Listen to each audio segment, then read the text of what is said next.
Olá, sejam bem-vindos para mais um episódio da série de podcasts produzidos pelo PET Saúde Interprofissionalidade da UFCG, que atua nas cidades de Cuité e Nova Floresta. Meu nome é João Marcelo, eu sou estudante de farmácia e membro do PET Saúde Interprofissionalidade.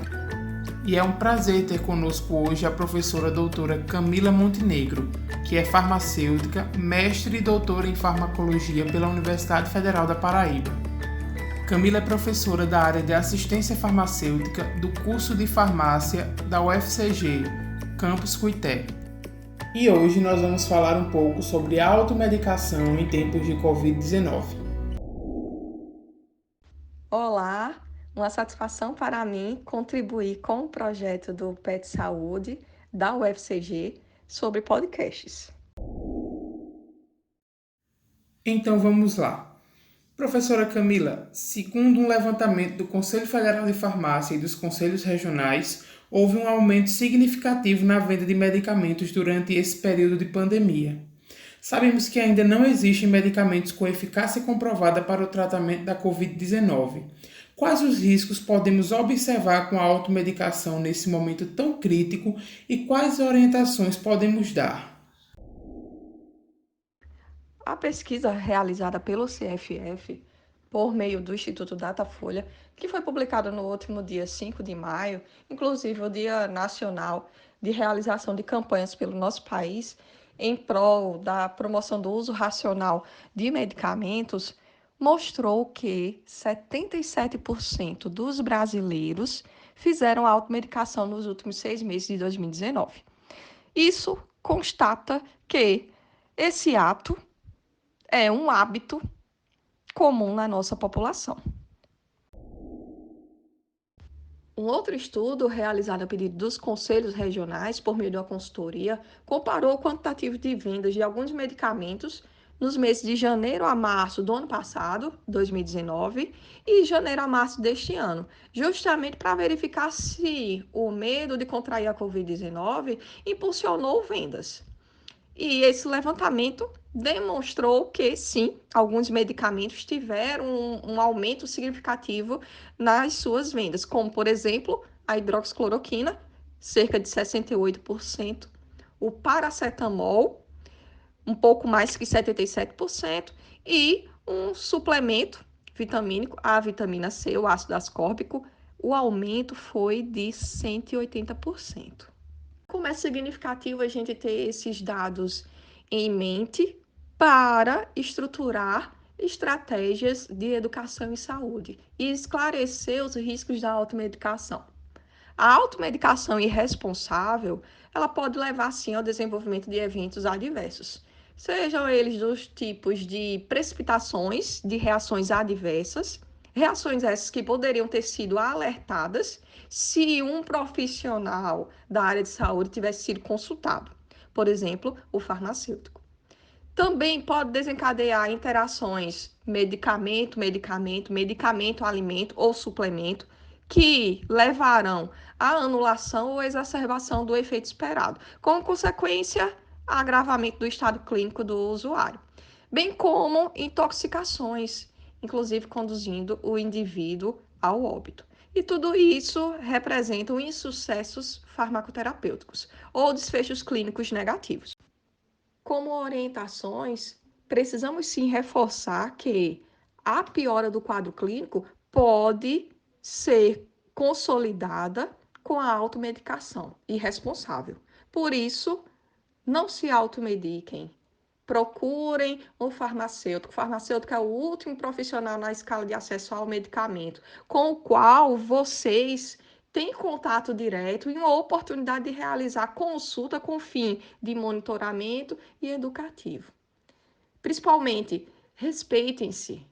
Não siga o que o vizinho, o que a propaganda, o que autoridades de cargo de liderança induzem, porque não são eles que detêm o conhecimento técnico científico para a prescrição medicamentosa. Professora, existem hoje muitas pesquisas que buscam comprovar eficácia de drogas já conhecidas e utilizadas para outras patologias, a exemplo da hidroxicloroquina. Porém, algumas dessas pesquisas demonstraram resultado insatisfatório.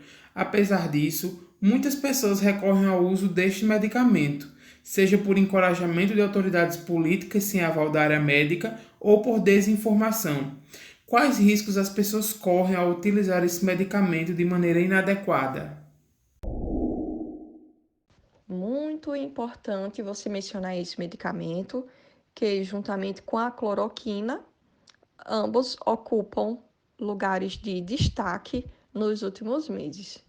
A hidroxicloroquina é indicada para o tratamento de doenças inflamatórias e autoimunes, a exemplo do lúpus eritematoso sistêmico e da artrite reumatoide, enquanto que a cloroquina tem indicação para o tratamento contra a malária. Até o momento, não existe evidência científica comprovando eficácia desses dois fármacos para o tratamento da Covid-19.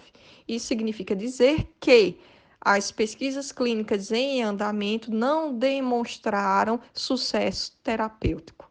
Muito pelo contrário, há uma revelação de insegurança na utilização desses medicamentos. Por quê?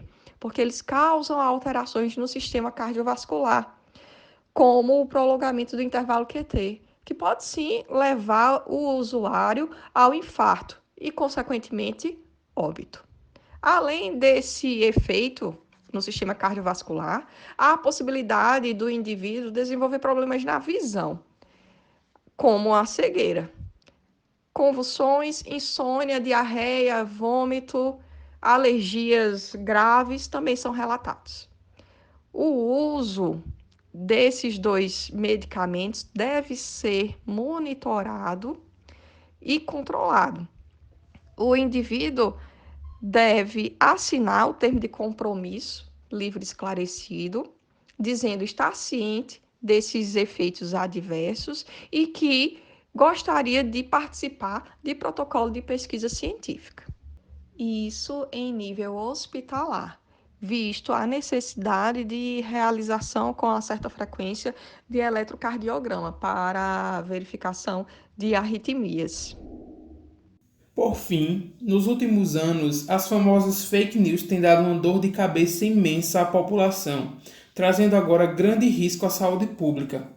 Podemos observar um grande aumento na disseminação de notícias falsas sobre o uso de diversos medicamentos e vacinas para tratar os sintomas do coronavírus. Como identificar essas fake news? Quais fontes podemos dizer que são seguras e como devemos proceder? Bem verdade. As fake news, infelizmente, fazem parte do nosso cotidiano já há algum tempo. Cada ano elas se apresentam com um perfil diferente. Neste, estamos com elas voltadas para a Covid-19. Vêm informações do tipo de utilização de chás, suplementos vitamínicos, frutas e frutos, mandingas, feitiçaria. Gostaria de dizer que não há problema em você tomar o seu chá, comer sua fruta, realizar o seu ritual, culto. Porém, não os associe à prevenção e cura da Covid-19. Isso é irresponsabilidade social e em algumas cidades também essas fake news são consideradas crimes, com multa e detenção. Como que eu posso identificar uma fake news? Quem é a referência? A fonte? Qual a autoria que aparece na veiculação da informação? Você pode verificar se o autor existe, se ele é confiável, ou seja, tem respaldo científico, tem histórico de pesquisas. Por qual meio também essa fake news foi veiculada? Digital, virtual, redes sociais? Eu recomendo que vocês realizem consultas no site do Ministério da Saúde. Lá tem um setor que é fake ou fato, chamado fake ou fato, e é interessante dar uma conferida lá. Também certifique de que se trata de algum protocolo autorizado ou de alguma notícia publicada pela Anvisa. Entra lá no site da Anvisa. E uma forma mais simplória e rápida de realizar essa certificação da veracidade da informação é acessar o Google, dá uma googada lá, digita o nome do indivíduo que aparece no vídeo ou no folder, verifica se ele existe, quem ele é, verifica se aquela fonte ela é real. E mais uma vez, eu reforço, cuidado. Pense na pessoa que está recebendo essa informação e vai passar a acreditar e disseminar para muitas outras. Isso é irresponsabilidade social. Eu agradeço o convite da equipe que compõe o PET Saúde da UFCG, Campus Cuité, e ressalto a importância da realização de projetos como esse, que visam a educação em saúde e fazer a diferença para a população.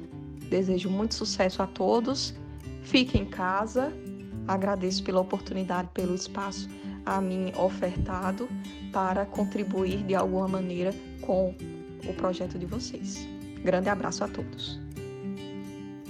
Agradecemos à professora Camila, em nome de toda a equipe do PET Saúde Interprofissionalidade, pela participação nesse podcast e por todas as informações repassadas nesse momento tão delicado.